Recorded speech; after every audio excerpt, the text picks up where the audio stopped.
Russell Wilson says he opened doors for black quarterbacks. Wow. Anyway, Russ became the second black quarterback to win the Lombardi.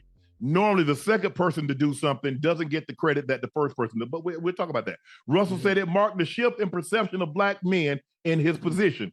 Damn, so much for what Doug Williams did. Okay, but anyway, Shaq Harris, Joseph, okay, Marlon Briscoe. But anyway, for me, able to go to back-to-back Super Bowls and win one of them, I think it opened a lot of doors. Wow. Now you see guys like Patrick Mahomes who's won it, and it's really just us so far.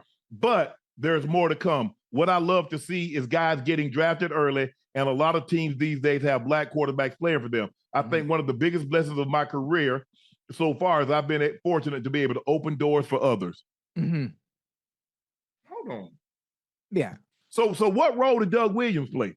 Yeah. The first African-American quarterback to actually get to win the Super Bowl and won the MVP. So what about Shaq Harris? What about Joe Gilliam? So what did Marlon Briscoe do? Right. Shaq Harris. So what about Steve McNair? They opened no doors. Donovan McNabb, Michael Vick. So they opened no doors. It was you. Yeah. I think, you know what, he is a part of it. He is a part of it, especially in the modern day era of the game of football. You know, you got to think, we got people in the chat. Some people, we have a younger generation. Hold on, Ocho, let me, I don't want to cut you off. For me to be able to go to back-to-back Super Bowls and win one of them, I think I opened up a lot of doors. You have to He said, hold on. That he said a part of. That's not what he said. That's what you said. Let's take him. No. I don't want you to add anything. I don't want you to take anything out. Let's take him at what he said. Yes, sir. Oh, when I talk nightcap, I created this, Ocho. Hey, you ain't got no part of this, Ocho. I did this with nightcap. Huh? Hey, I get what you're saying. I mean, he could have said we. He could have said we in that case as far as the team that he was a part of. I'm just trying to help me out. So what role did Doug Williams play? What role did that play? Right. I think more so for Russell's sake, he was speaking on behalf of the modern day era, younger kids, younger generation, the generation that probably won't know about the Doug Williams or the other individuals that the Steve McNairs and the other quarterbacks that you named that were black that have won. The kids in today's era might not recognize or know about them.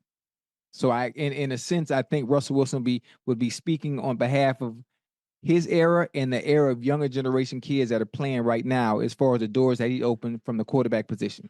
See, that's the problem with society right now, especially these young. Right. Just because you don't know it doesn't mean it didn't happen.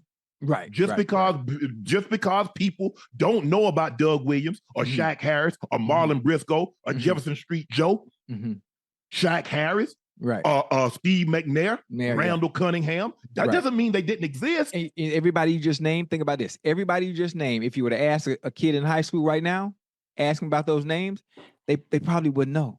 They probably wouldn't know because they don't know the history of the game and how far back it goes.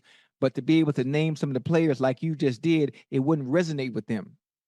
For those that will read this article, that Russell Wilson, they will understand and know who Russell Wilson is because it's a little bit more relatable to the younger generation, the generation that's playing right now, and the generation that will come after.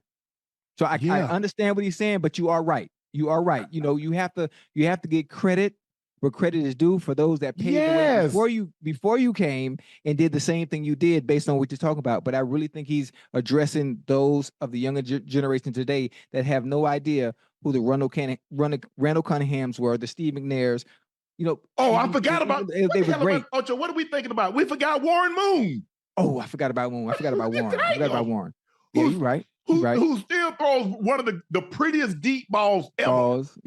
Actually, matter of fact, I went to the Pro Bowl with Warren Moon also, which y'all think I mentioned him. Ocho, it was Doug Williams. It was Doug getting to and winning the Super Bowl that changed a lot. Like, okay, they can do it. They can process information fast. Yeah, they can play the quarterback position. Yeah. They don't have to be mobile. Doug Williams was a prototypical drop back quarterback.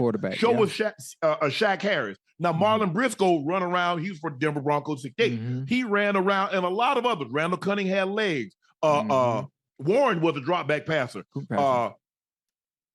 We forgot about Dante Culpepper. Pep, I forgot about Pep. McNair. Most black quarterbacks were mobile, and they were thought of as mobile. There are a lot of guys that probably could have, but how many guys that played quarterback got moved to running back, wide receiver, DB? Hell, they still to this day, they still trying to do it. Hell, they tried to do it. Lamar coming out into the draft. Why don't you come out here and run the 40 and run some Antoine Randall? Yeah. The wide receiver from Tampa. From Indiana. Yeah, Randall went to Indiana, but there was a wide receiver, I think, that switched positions. Cordell Stewart, Stu B. Yeah, Stu. Vince Young. So what about Vince Young? Rookie of the year. That's all I'm saying, Ocho. Look, I don't mind giving people credit. Right. But we got to stop thinking like, well, I didn't know that. Just because you don't know something doesn't mean it didn't happen. But and we do a lot of that with history, Ocho. Well, I didn't know Michael Jackson sold that many records. I didn't know Aretha Franklin was this good. I didn't know. Just because you don't